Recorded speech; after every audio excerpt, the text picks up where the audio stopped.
Hi ladies, this is just an explanatory video for how to do some of these equations of linear functions if you're given a table.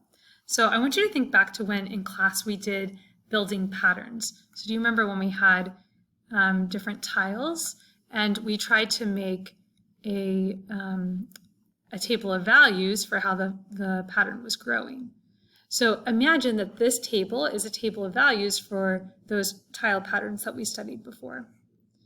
So if, for example, I have this relationship, x and y, when x is 0, y equals -5. Think about that as being case 0. It's also, when x equals 0, the y-intercept.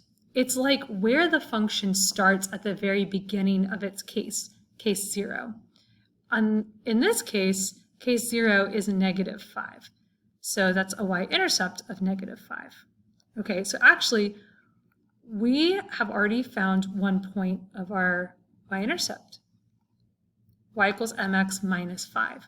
Now we just need to find what the slope is. That is, how many tiles does it change for every one case?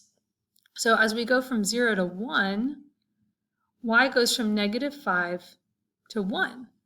So that's a jump of 6 for every one movement of 1. You can think of 6 as the rise and 1 as the run. That tells me the slope is the rise over run, 6 over 1. So my equation is 6x minus 5. Let's make sure that it actually fits this data by considering another point. 2, 7. I got that from right here. If I plug in 2 for x and 7 for y, does that make this equation true? Let's see. Does 7 equal 6 times 2 minus 5? 6 times 2 is 12, minus 5 is indeed 7. So this works. And that's how you do that problem.